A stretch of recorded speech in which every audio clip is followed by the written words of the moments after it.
खबर किशनगंज से। ठाकुरगंज प्रखंड अंतर्गत जीरनगंज पंचायत में आदिवासी टोला से गजा टोला तक जर्जर सड़क को लेकर ग्रामीणों ने राजद विधायक सऊद आलम के प्रति आभार जताते हुए इनकलाब जिंदाबाद और विधायक जिंदाबाद के नारे लगाए। स्थानीय लोगों का कहना है कि मंगली हाट रूट से होकर गुजरने वाली ये सड़क इतनी खराब है कि बरसात के दिनों में पैदल चलना भी मुश्किल हो जाता है। ग्रामीणों ने बताया कि जीरनगंज, खारूदैत, तातपौआ, बरचौंदी और भोगडर समेत दर्जनों पंचायतों के लोग इसी मार्ग से रोजाना हजारों की संख्या में आवाजाही और व्यापारिक गतिविधियों के लिए आते जाते हैं। लोगों ने नाराजगी जताते हुए कहा कि जहां ट्रैक्टर तक फंस जाते हैं वहां आम नागरिकों की हालत क्या होगी, ये समझा जा सकता है। हालांकि पंचायत जनप्रतिनिधियों द्वारा सड़क मरम्मत कार्य की शुरुआत की जा चुकी है, जिससे लोगों से में उम्मीद बनी हुई है। इस रोड के बारे में आपको क्या कहना है? ये रोड सदियों पुराना रोड है, जिसमें दूधौटी, भोगडावर, तातपौआ, दलगांव, बड़चौंदी, खारूदो के गालिबन लोग रोज़ाना 2000 आदमी आवागमन करते हैं। बरसात के मौसम में जब इस जगह में ट्रैक्टर फंस जाता हो तो आप उसमें बता सकते हैं कि मोटरसाइकिल वाला या साइकिल वाले का क्या हाल होगा। उसके बाद फिर इसमें कुछ जनप्रतिनिधियों का काम हुआ भी, तो जिसे बरसात बहा के लेके चला गया है। लेकिन साहब, हम बहुत बड़ा शुक्रगुजार हैं। हम ही नहीं बल्कि ये 5 पंचायत के लोग शुक्रगुजार है।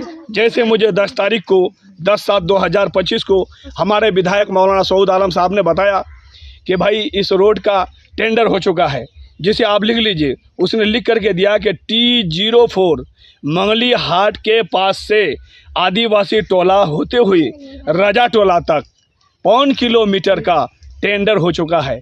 ये काम बहुत ही जल्द में शुरू हो जाएगा। तो हम ही नहीं बल्कि सभी पब्लिक लोगों में बहुत खुशी की लहर मच गई है।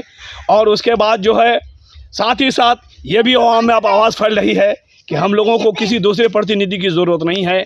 आने वाले समय में अगर हम लोगों को विधायक प्रत्याशी बनाना है, मौलाना सऊद आलम साहब को बनाना है और भारी मतों से उनको वोट दे करके फिर दोबारा हम लोगों को विधानसभा भेजना है। मैंने किसी पब्लिक पिटिशन का नहीं, मैंने सिर्फ इसलिए कि मैं राजद अल्पसंख्यक प्रकोष्ठ प्रखंड अध्यक्ष हूं और साथ ही इस पंचायत जीरनगंज का उप सरपंच भी हूं। तो मैंने सिर्फ अपने लेटर पैड में लिख करके दिया कि साहब, अगर इस काम को यहां से जोड़ करके मंगली हाट तक कर देते हैं तो रोज़ाना 2-3 हज़ार आदमियों की परेशानी को दूर हो जाएगी।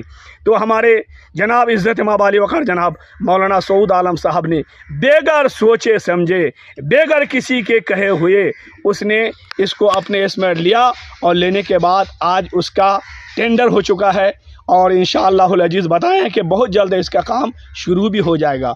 जो मैं कह के हम ये ख़त्म करेंगे, हमारे इज़्ज़त माब अली वक़ार जनाब मौलाना सऊद आलम साहब से हम पुरज़ोर अपील गुजारिश रिक्वेस्ट करेंगे कि हमारे इधर जितने भी ठाकुरगंज प्रखंड के अंदर जितने भी थाना आता है, उन SHO लोगों से इस बात की अगर वो एक दफ़ा ये कर दें, कहते हैं कि भाई कुछ लोगों पर जो है बिला वजह मुकदमा में, झूठा मुकदमा में फंसाया जाता है, तो उनको जांच करके फिर अगर सही हो तो उस पर अमल किया जाए और अगर सही ना हो तो उसे रद्द करके उस पर 211 चलाने की कोशिश किया जाए। ये हम मौलाना सऊद आलम साहब से रिक्वेस्ट करेंगे। इन्हीं बातों के साथ मैं अपनी गुफ्तगू ख़त्म करता हूँ। मेरा नाम मौलाना रफ़ीक आलम रज़वी है और मैं उप सरपंच पंचायत जीरनगंज, राजद अल्पसंख्यक प्रखंड ठाकुरगंज बोल रहा हूँ।